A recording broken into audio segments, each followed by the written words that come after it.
And those are two of the things you absolutely need as a leader is communication skills and visibility. By practicing sharing your voice and putting the content out there, you're going to be so far ahead. You cannot be passive if you are in a situation that you don't fully enjoy, you want to earn more money, or you want to do something different, then you just have to find out what that thing is, explore it, get exposed to new things, go to those conferences, go to those events. Even if you're nervous, you just have to do it. Plant those seeds in yourself early on, and again, you'll be a superstar. Turn this up. Your professional development is one of the keys to your career success. When you combine your desire to grow with actionable steps, your journey to success becomes an incredible reality. Hi, I'm Paul Faronbi, aka IncrediPaul, and welcome to IncrediPaul Leadership, where we learn how to become the most incredible versions of ourselves by learning from each other.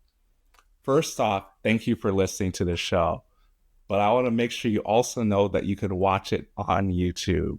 So bonus points for doing both, but you can listen or watch it. Regardless, I really appreciate your support. Today, I have the honor of having Kristen Noelle on the show. She's founder and CEO of KN Digital Marketing.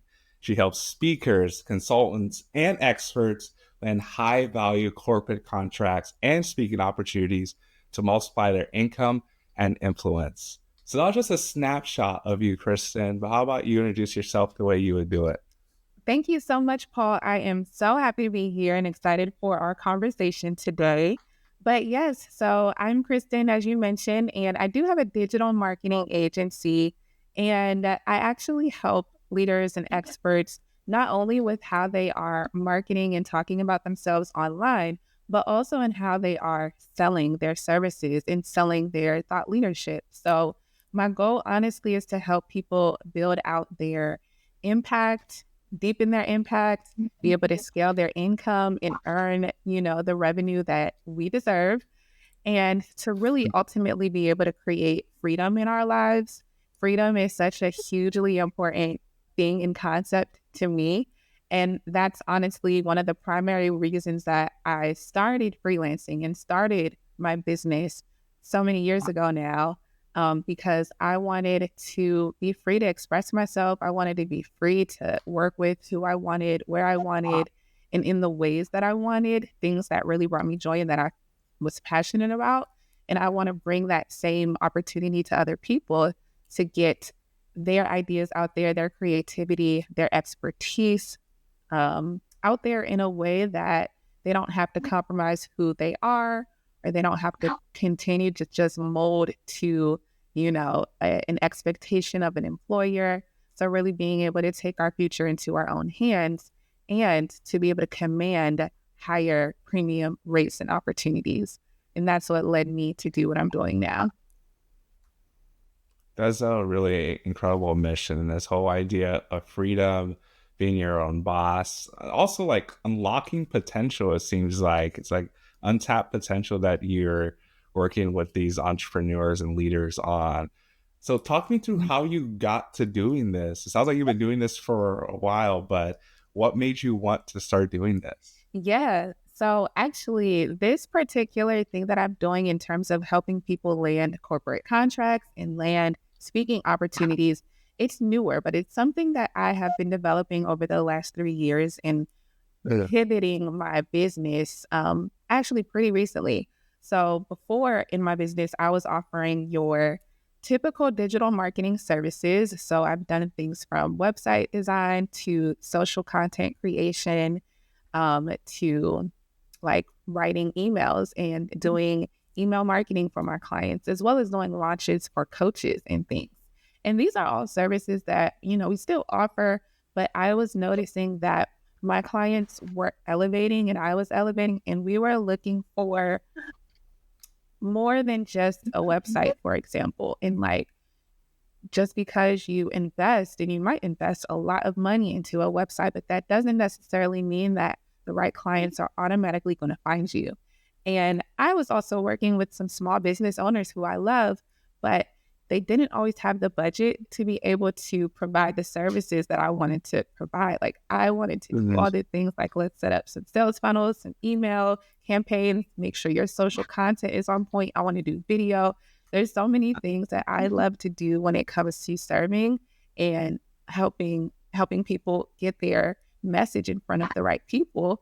But honestly, it takes a lot of work. It takes a lot. And you have to charge, high rates for all these services. And unfortunately, a lot of the small business owners I was working with didn't have the exact budget to match the services that I wanted to provide. So I realized I need to go after some bigger companies, bigger budget opportunities. And honestly, my clients wanted the same thing. I started working with speakers and experts and things like physicians, doctors, and lawyers, and people in the financial services space. And they too kind of wanted similar things. Like, how do we work with larger clients? Or once I'm working with consultants, they want to start working with larger organizations, larger teams. They want to figure out, how can I speak to executive decision makers? And then even people who have 9-to-5s who aren't necessarily entrepreneurs, they still want to build out some other side aspect outside of their 9-to-5s. And oftentimes speaking can be such a great additional income source outside of that 9-to-5. And then when you have leadership, if you are on the C-suite, it's a great opportunity for you to put yourself out there and brand yourself as a leader, and, command your own speaking opportunities that you get outside of your corporate role. So that is what led me here, because really, I think that it's one of the best ways to get paid.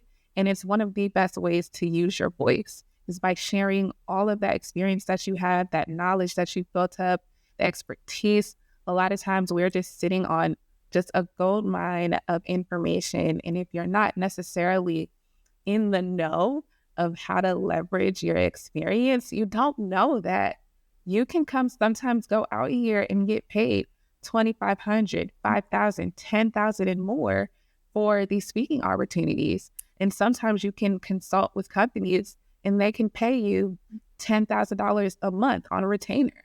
Or if you have a course, these companies can license your course, and that can easily be a $50,000 contract just for them to license the course that you've already created. So now that my eyes have been opened over the past few years to these opportunities, it's like, how can we emerge into that space if we're not necessarily, if we don't have that in our immediate network, and if that is not what we're immediately exposed to, how do we break into that? And that is what I'm here to do, both for myself and for my clients. It's like getting these high-paid speaking opportunities, getting these opportunities to consult with companies who can afford premium rates, doing the leadership and executive coaching and high-touch services.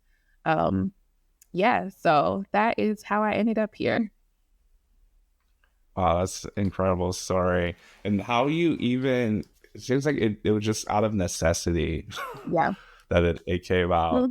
So my question, I guess my initial question is, do you work more with people who are wanting to do it on the side, or more so people who are trying to scale up, or is it more 50-50? Yeah, it's actually both right now. So the few clients that I'm working with now it's one of the things they do in their business. So they're not just speakers, but they are entrepreneurs. And actually one of them is a doctor, and she still has her full-time medical director role, but she is also a health and wellness speaker on the side, and a health and wellness coach, performance coach, and an author. So it's something that she's doing on the side of her 9-to-5, but looking to make it her full-time. And then a couple of the other people that I am speaking with are, some of them are full-time entrepreneurs, and some of them are 9-to-5ers who are looking to do this outside of their, or, on the side of their job. Nice.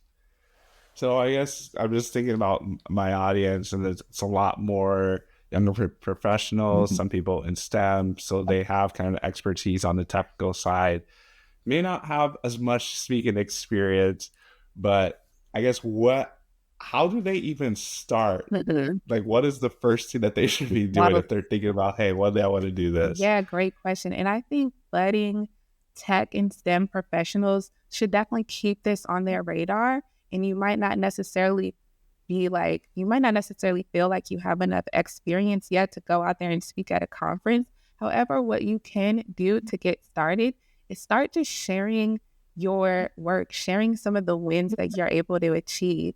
And you can start on LinkedIn. Obviously, LinkedIn is a great place to share your professional achievements and just let people in on the journey with you. There's so much too that even more experienced leaders can learn from the new up and coming crowd. And it's not just a one-way street in terms of we're learning from mentors. If you do have a mentor, guess what? Your mentor is learning just as much from you as you are learning from them. At least that's how it should be.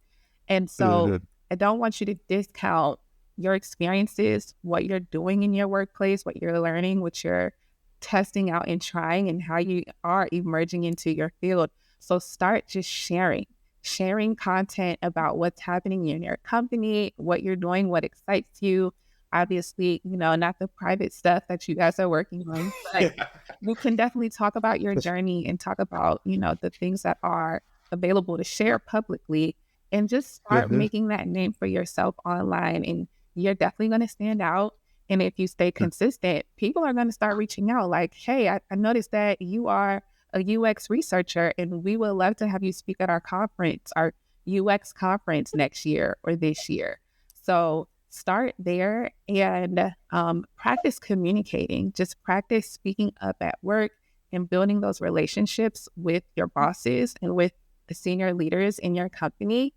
And that's going to definitely put you in the best position to be able to take advantage of opportunities as you grow in your career. And I just can't emphasize enough how much of a game changing path it is to think about adding speaking and thought leadership to your skill set as you develop in your career. And that starts with, again, just start now with sharing your thoughts online and on LinkedIn and YouTube. You too. Mhm. Yeah, that I really like that advice. And I think especially with LinkedIn more than any other social platform, I can't remember the stats that it's just a small percentage of people that actually post. Most people just scroll or like, or some people don't even like. They'll just I scroll know. and scroll. They don't engage. They don't do anything. And I think that's often the thing that people like. They don't know what to post. I think what you said, just sharing about your achievements, what you're doing, at least that you can publicly share. Yes. Yeah, I was having a conversation with someone the other day that she says she's trying to get more involved with Mhm. posting and kind of like was in her head about what to Mhm. post. And kind of give her the same advice, just post about different things that are going on they can Mhm. share. Or you can even post about not knowing what to post. I've Right. seen that a couple of times. I know. And so many times it can be people overthink it, what to post. And yeah, honestly, if you don't overthink it, but just talk about what you're learning, what is exciting, what are you tasked with, what are some of your responsibilities and some of your wins, and like who are your coworkers that you're meeting? Like tell stories about your coworkers, tell stories about the projects that your company works on, tell stories about how you even got into the field and what kind of things that you did, to even get this job. Mhm. So yeah, just don't overthink it. Just start telling stories. Start talking about yourself. And then it'll come Yeah, so so much easier. yeah, practice makes perfect, right? Mhm. Exactly. Yeah, especially with communication, because it's a key leadership aspect. I mean, it's key in anything that you do with communication. I think, especially as a leader, being effective in your communication and really understanding how to get your point across, whether it's through LinkedIn or even mention YouTube, which that's even another level because I'm sure you talk or work with people that don't like the sound of their own Yes, voice, and yes, and that's absolutely.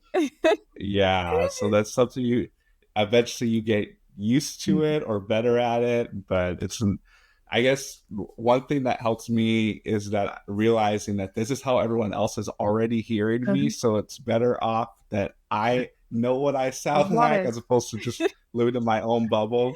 Exactly, exactly. And our voice is powerful no matter what. I've definitely had those same kind of insecurities at times where it's like I look awkward on Mhm. camera or I don't Mhm. like how my voice sounds, but you still got to use it. And yeah, you get more Yeah. comfortable the more you practice showing up and um, watching yourself back and kind of practicing. But it's such an invaluable skill set to communicate and share that. Like, I cannot tell you enough how important it is because then when you do want to grow in your career or start a business or become a leader, you just have so much more practice communicating and you have more visibility. And those are two of the things you absolutely need as a leader is communication skills and visibility. So by practicing sharing your voice and putting the content out there, you're going to be so far ahead. Yeah. Visibility is a big one because like even when coaching people or talk to them about like how to get through their career and different things is that maybe I don't know if it's just more prevalent in STEM. You can let me know, like with other people, that sometimes people just think like, oh, if I work really hard and do a really Um, good job, that's all I have to do. Like, why aren't people noticing me? And I'm like, you have to be able to effectively communicate what you're doing because you can do all this stuff and if no one knows about it, then it at the end of the day, it doesn't matter. Yeah. Yeah. No, honestly, the STEM folks are some of the main culprits. And that's one of the reasons why I'm really like targeting a lot of STEM, clients in terms of the industry that I want to work with, because they are often the ones that really just love the work, the technical, the nerdy side. They Yeah. don't necessarily like the talking to people. Oh, like I have to actually talk to people. I have to actually record content and write and stuff like that. And Okay. figuring out how to communicate some of that really technical, challenging stuff that you do is also part of the job, but it's something that they don't always tell you. But it does come with it. And if you want to be a leader and if you want to open up more opportunities for yourself, you definitely have to learn to sometimes hop out of that, that bubble that you're in and really make those complex things that you're doing, make them understandable, digestible. So again, the more you practice talking about what you do and saying it in layman's terms without all that jargon, you're going to be a superstar. Yeah, absolutely. To get to superstar status in STEM, you have to be able to communicate in a way that everyone can understand. And yeah, Exactly. well, that's really good. So I'm curious because I know you say you've been doing this the last few years. I guess have you always done stuff in digital marketing, or kind of walk me through your story? Is this something you've always been passionate about and Yeah. been more focused on in the last few years? So yeah, just walk me through it. Yeah. So I've been passionate about business and marketing since I literally can remember. Since elementary school, I wanted to start businesses and be creative. I just didn't know what I would do. I just always picture myself as a businesswoman. And then when I went to college, I studied marketing. I also studied operations management, but we're not going to talk about that because I ended up dropping that. So I went with marketing and I was in the business school at University of Maryland, but I then I got exposed to some business opportunities in study abroad. So I had short-term study abroad trips to Italy and Thailand in college Oh wow. undergrad, and that really opened my eyes because they were both like business courses that we did both in Italy and Thailand, and we got to visit various companies and organizations and understand how they did business at both the local level and the international global level. And I just got to see, because outside of that, I never really got to see and understand like what happens out there in the world after we graduate. How do I know what career path to choose? How do I know, what internships to go for? And so I was a little bit lost in that sense. I didn't really focus a lot on networking in college like I should have. And I was just kind of like, what do I do with this marketing degree? But I didn't know that because I had seen all of those different businesses, I wanted to do something in that global business landscape. And so I ended up getting a job in the government. So I'm just outside of DC in Maryland, and I got a job at the Office of Personnel Management in downtown DC. But it was so boring. It was so dry. However, in the DMV, that growing up was like the pinnacle of success. You get a nice government job and you just sail off into the sunset. And that is how so many people in our area, so many Black people, have been able to live like comfortable lives and purchase homes and send their kids to private schools and retire. And I think that stability has been wonderful for our people here outside of outside of DC. But for me, that dream was just like soul sucking. I had a Oh, government job, but I did not enjoy it. I'm not the type of person that can be bored with what I'm doing, or otherwise I just want to like, shoot, like. So I was like SOS. going to this job, this great office every day. So, but I was like looking up this travel blog that I liked. It was this girl named Alex in Wonderland, and I always read her travel blog at work. I could not wait for her to post because she was only like a couple years older than me, and she was traveling the world. She was going on adventures. She was blogging about it, and she had started an online business. And I thought that was the coolest thing in the world. So I would come to my little office job and get on the computer, pull up her blog, and I would be transported into another world. But she really gave me the confidence to see, hey, you could try this living abroad thing out. And so, long story short, like I moved to California after I graduated. A few months after I graduated undergrad, I moved to LA, and then I moved to Thailand 2 years after that. And in that journey, what brought me to Thailand was it really started with that seed of reading this girl's blog. And then I started listening to podcasts, and I heard all these people talk about you can move abroad, you can be a digital nomad. Thailand is so cheap. Start an online business. And I had already dabbled with online business by then because I had a store, like an online shop with my mom. And so I was like, well, I already run an online shop. I build websites. I was starting to build websites for people. And I was like, I could just take this show on the road. And that's what I did. So I did the whole digital nomad thing where I quit my job and I took the little bit of money that I had and the little skill sets that I had and said, I'm going to start an online business. I'll freelance, I'll build websites, and I'm going to move to Thailand. And that was back in 2015 that I made that move. So going on a whole decade ago. So yeah, that's when I really started putting my services out there. And life abroad was just so eye-opening for me because I got to both experience that freedom that I'm talking about of like wake up and like go to the waterfall on a Tuesday. I wasn't answering to On the anybody. Tuesday. And it felt amazing to me, but I also had to figure out this whole entrepreneurship thing.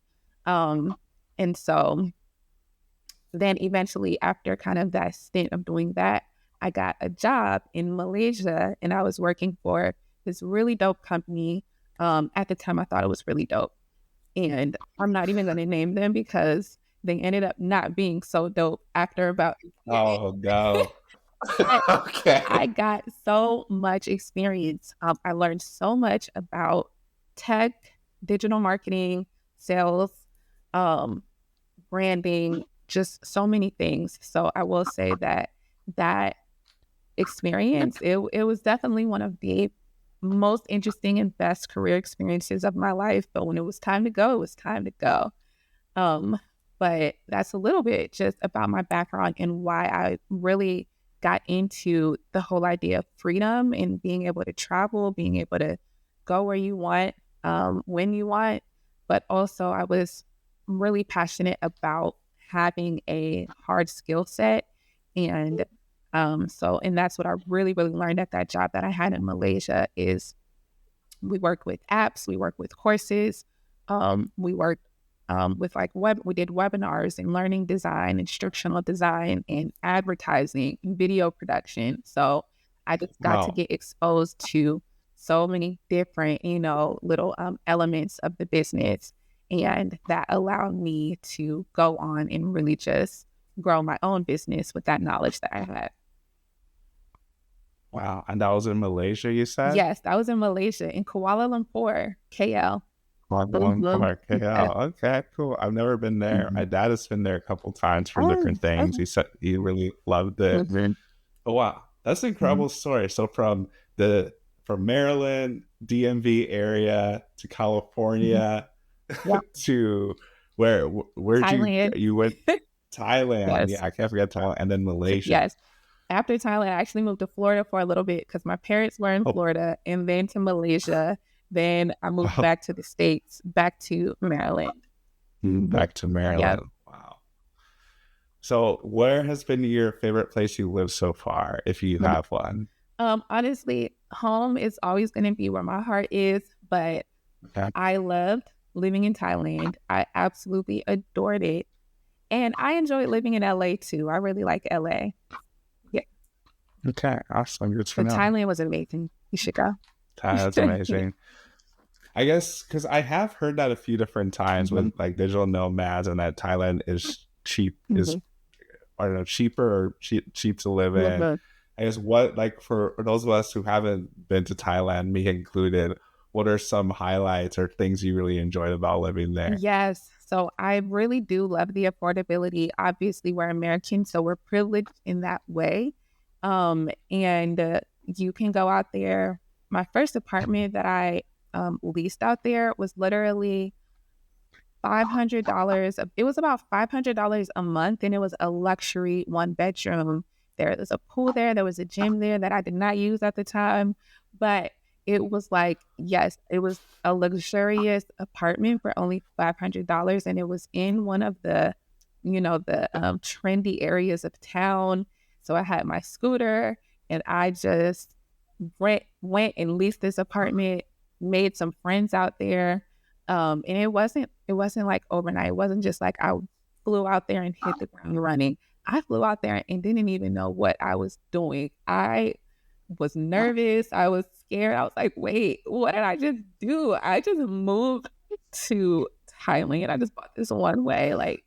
And so it definitely took Wow. me a while to get settled in and to start making friends Okay. and coming out of my shell and just start getting comfortable in my routine out there. But Then, once I got into a groove, it was just exploration. You meet people from all over the world. You are working on, some people had remote jobs. Some people were English teachers. Some people were just on a sabbatical from work for 3 to 6 months.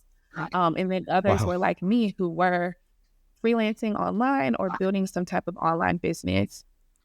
And I was exposed to so many things. Like I didn't even know people could do that. Like one guy I met he was making 6 figures from teaching people how to MC weddings online.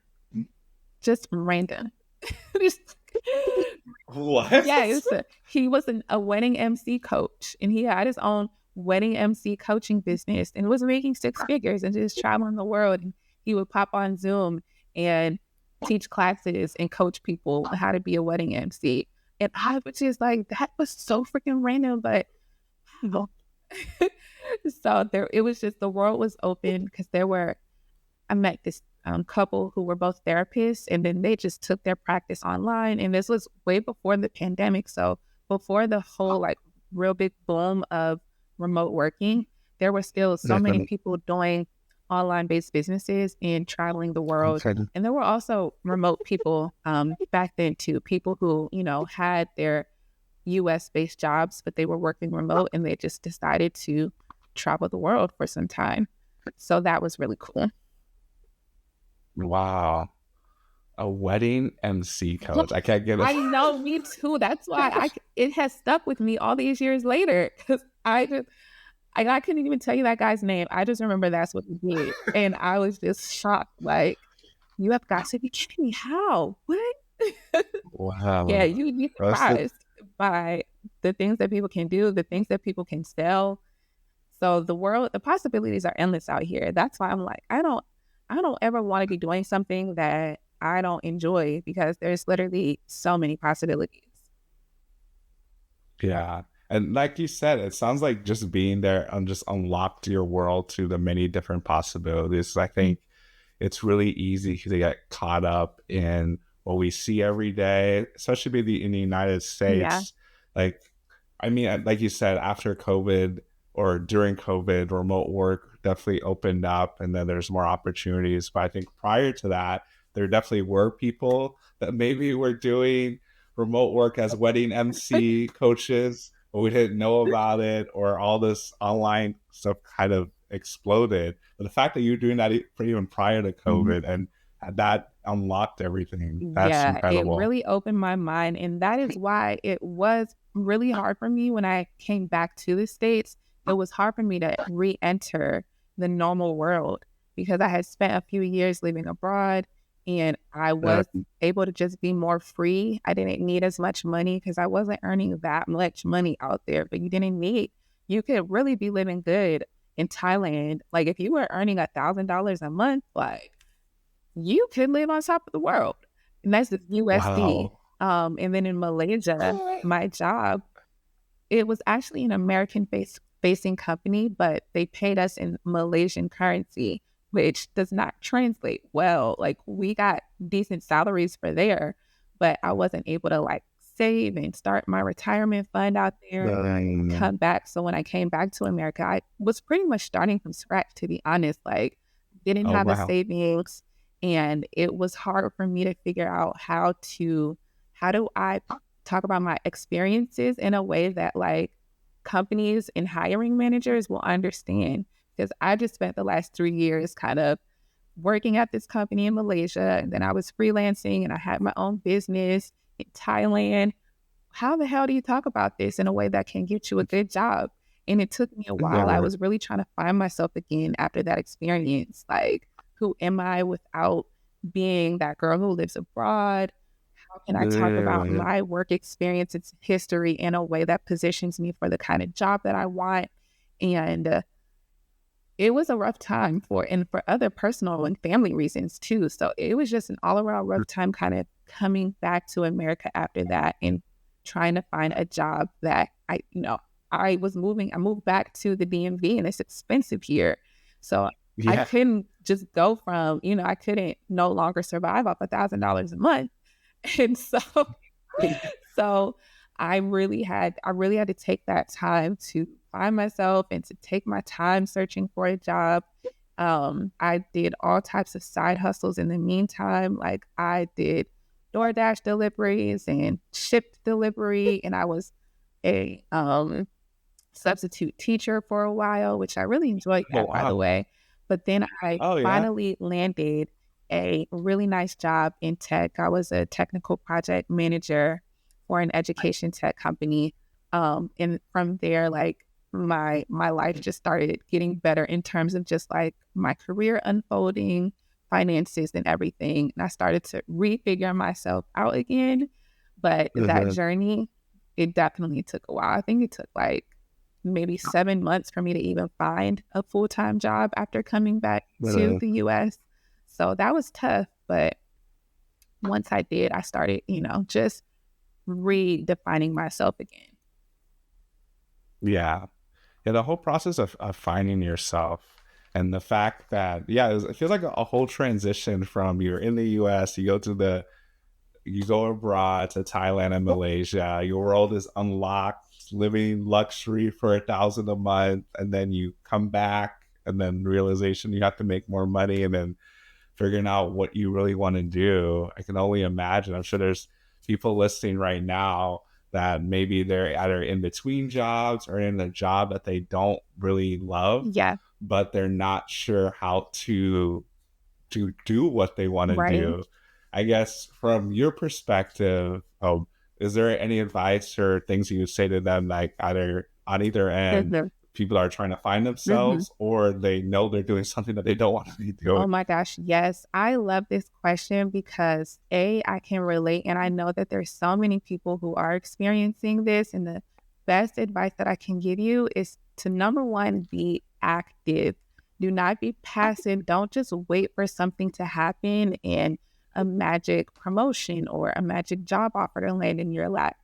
You really have to be active and take that ownership of your life and your career and get out there and learn and just like search. Just pull up a search on LinkedIn and start finding out about what people do. Scroll to different companies. If you have a dream company that you think you would love to work for, go to that company profile, go look at the employees, the leadership roles, or if you're not quite at the leadership level yet, just look for these different roles and career paths in those companies and start to connect with people and do informational interviews. I highly recommend too, just going to conferences. So whatever industry or whatever passion you have, go to those conferences and start asking around, like start meeting people. And again, going back to especially my STEM folks, because we can definitely be in our own little bubble, in our own little world, but you really have to put yourself out there and meet people. Another thing too is like, you have to learn the skill set. So oftentimes you are getting more education, you're getting certifications, but that is only one piece of the puzzle. You have to build the relationships. So that's just as important, and if not more important sometimes than the technical skill set sometimes. But no, the technical skill set is super important. You got to be really good at what you do. But you also have to be strategic about how you are looking to advance or pivot. So a lot of times it comes with talking to people, meeting people, and doing that research, and really just grinding it out. And it's funny that I say grinding it out because I'm definitely kind of anti-hustle a little bit, but the truth, the truth of the matter is you do have to grind and hustle sometimes, hustle and grind, but also rest. I'm a big proponent of resting. Took my nap earlier, even though I got a lot of work to do. But I say that to say, like, just you cannot be passive. If you are in a situation that you don't fully enjoy, you want to earn more money or you want to do something different, then you just have to find out what that thing is, and you have to be relentless about it. Find out what it is, explore it, get exposed to new things, go to those conferences, go to those events. Even if you're nervous, you just have to do it. Yeah, you have to do it. Be relentless, be active. Like I always talk about being intentional, because you can't just let, like you were basically saying, you can't just let life just happen to you. Exactly. Exactly. Yeah. And it's kind of crazy how the more that you are intentional and the more that you do like put yourself out there and stuff, you start to realize how many people aren't, and how many people are just going through the motions or just kind of landing where they land. And there's no real intention behind it. You just happen to get this job, or you just happen to end up in this company. You just happen to end up in this career path. But is it what you really choose for yourself? Is this what you really envision for yourself? Is this an intentional choice how you're living your life, and how what is that end goal, that you're seeking? And so many people aren't that intentional about it. So you don't want to end up at the very late stage of your career just to realize that you didn't even really want to be here, or this is not even making you happy. So plant those seeds in yourself early on, and again, you'll be a superstar. I like that. Plant the seeds early on and go be a superstar. I think that's really important that you mentioned that, because and even just to be intentional, one thing I want to call out is that just because you're being intentional doesn't mean that you always know like what you're going to be in 20 years or even 10 years down the road. But at least be intentional with your next step at the very least. Yeah, that's so important. Yeah, that's so important. You don't have to have the answers. You don't have to have it all figured out. Because even when you think you have it figured out, new things happen. So being intentional about figuring it out. You know, you don't have to have those answers, but if you are intentional about figuring out those answers, you're going to end up on the right path. Definitely. And then you are so right when you're saying that most people don't know what they just kind of like wander through life. Okay. And then you're like 20, 30 years down the road and you're like, I actually didn't want to be in this role. I feel like I've heard that a few different times where people say like, oh, I was only going to be here for a year. And then they tell me they've been here 20 Right. years. It's like, wait, what, where are the 19 years? Like the math isn't mathing. Yes. You blink and then life passes you by. So we really have to be intentional about how we spend our time. The years are going to pass anyway, so we might as well spend them doing what we want to do or figuring out what it is that we even want to do. That's a bar right there. The years are going to pass anyway. Might as well do what you want to do. That's another one of those lines that I've heard years ago, and it stuck with me. Because people sometimes they feel like, well, if I switch career fields or if I pivot, I'm going to have to relearn. This might take me 4 years to learn, but it's just like, okay, the 4 years are going to pass anyway. So you can either spend those 4 years feeling stuck and not taking action, or you can spend those 4 years figuring out how to pivot into the thing you really want to do. Absolutely. So I really like that. It makes me, a lot of the stuff that you're talking about bringing up makes me think of the book, 7 Habits of Highly Effective People. And I don't remember if I think it's a second habit about beginning with the end in mind. And like I just said, maybe you don't know what your true end state is, but like where you want to end up as far as like all the information you have today. Because I'm sure like with your story you mentioned and my story, like where I thought I wanted to end up is not where I am now, but it was because I came across different things and I was like, oh, I want to pursue this. Because from when I was like 5 years old up until I was 18, I thought I was going to be a doctor. Oh, wow. And yeah. And then I got into college, fell in love with research, and I was like, oh, I'm going to be a researcher, do a lot of the stuff in biomedical engineering, and then got exposed to different industries, and then started working in food. And now I kind of like, I do stuff within R&D process engineering, along with all the other stuff I do with podcasting and speaking and coaching. So that's so cool. Yeah. So you just follow your path. You might have your mindset on something, but then you find out that you're more fit for a whole another path. But like you can still do multiple things and explore multiple interests. So I think that's so cool. Yeah, I saw that you also have your nonprofit too, right?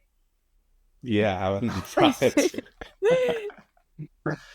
Yeah, I stay busy. And I guess sometimes people ask, like, how do you do all that stuff? I was like, because I don't do it by myself, especially not with the nonprofit. Like, I have a team. The stuff with IncrediPaul is mostly by myself, but I have a couple people that help me with things. But I think it's a quote from John Maxwell. Like, there's no one that really achieves greatness by themselves. Right. Like, one is too small a number to achieve greatness. Right. So exactly. Just getting a tribe, a team around you. Don't try and do things by yourself. Yeah, but it's just like you really you demonstrate how you can explore multiple things, multiple fields, and like have those different passions and be like a multi-hyphenate individual. You don't have to be stuck in just like one thing that you do. Yeah, absolutely. So we've talked about a few things, but I want to make sure, is there anything about yourself or maybe about pursuing speaking or a lot of stuff in digital marketing that you want the audience to know as we wrap things up? Yeah, I think the main takeaway that I really want to share is that really focusing on relationships, to touch on that again, is super important. Again, with the communication, and figure out how to talk about your work in a way that other people outside of your world can understand. You want to be able to do that. Your network, the relationships that you are building in your career are going to be more valuable than anything. So don't discount that. That's coming from somebody who kind of did discount that, to be honest, in my 9 to 5 roles, because I always knew like I didn't necessarily want to end up there for too long in my 9 to 5 roles. However, if I could have been more strategic about still nurturing those relationships, even though I knew that I wasn't going to be there a long time, then I would be better off. So yeah, just really, really make the effort to talk to people, to go out to events and network. Even if the idea of networking is cringy to you, just do it anyway. Really focus on connecting with people who are both like at your level, above your level, under your level in terms of like years of experience. So you want to network all across the board and build these relationships. Don't discount anybody's experience. Learn how to talk to the senior level people, learn how to talk to people in other industries, learn how to talk to some CEOs. It's not that scary, they're just humans. They're people. So don't be scared to like reach out and say something to a VP. You have to say the right thing because you can't waste their time. So make sure it's valuable. But yeah, that's the big thing I want to leave people with. Yeah, relationships are so key. And that's a really good point to make, that CEOs are people too. They bleed just like everyone else. They cry just like everyone else. They have feelings. And I think that's a really good point that you got across. I think sometimes we elevate people or position to a level that is like no longer human. With CEOs, I feel like that happens a lot with celebrities or athletes. We think like, oh, these people are like pretty much like gods. Right. So like they're not human. Untouchable. They're in another atmosphere. Yeah. No, they're just another person, just like you and me. Yep.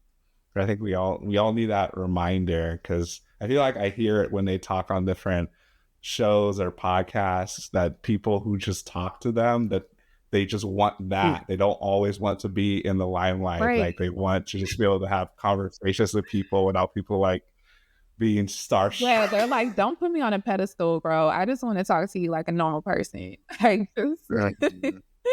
just be normal, be yourself, because I might be LeBron, but I'm still a person, Yes. So that's really good. It's been really great having you on the show. Just the insights you shared are incredible. I want to make sure people know how to stay connected with you, whether it's website or socials, all the different ways. Yeah. Thank you so much, Paul. I really love what you're doing. And I think it's incredible how you are influencing leadership skills in the STEM community. So again, I appreciate you having me, and definitely get in touch. So I am on LinkedIn at Kristen Noelle. My website is kndigital.marketing. And I'm on Instagram as well at kndigitalmarketing. That's my business IG. And my personal IG is at getkrist, GETKRISSED. But definitely give me a holler if anything that I said resonates with you. If you are somebody who is interested in one day being a speaker or showcasing your content online, and you want to figure out, well, how can I start putting my personal brand out there and putting my experience out there?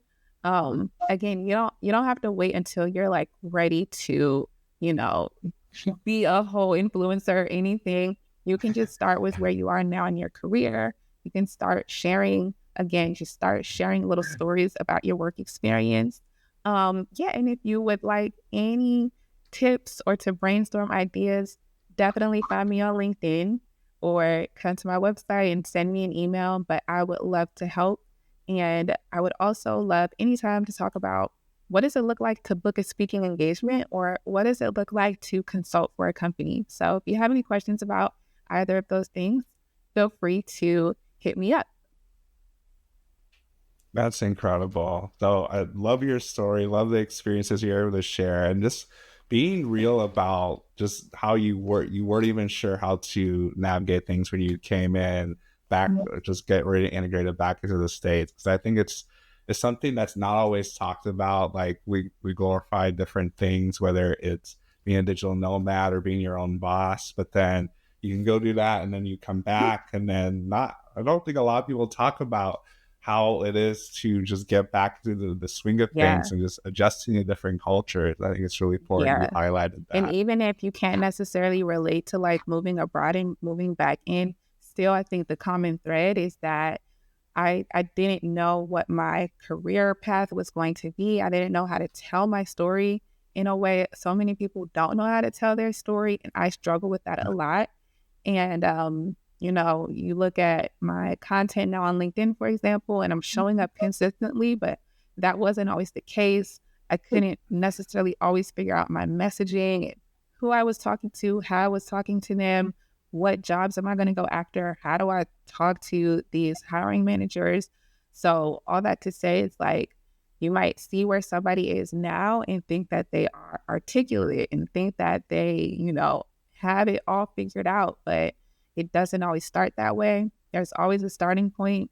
I was the introverted person who was scared to go talk to people and who was scared to kind of leave my bubble. Even when I did decide to move to Thailand, I was just in my own zone for like 3 months. I only had one friend for 3 months out there before I started talking to people.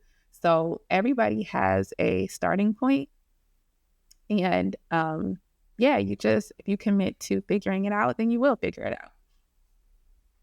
Yeah, that's really good. Just to realize where you're at and then work on actually figuring it out. So that's incredible.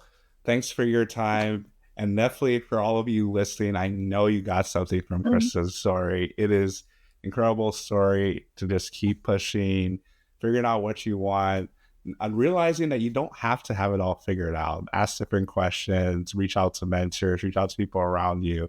Keep doing that, and you can be incredible. Be sure to rate and review this podcast on your favorite podcast listening platform. We'll see you here next time. And be incredible. Incredible.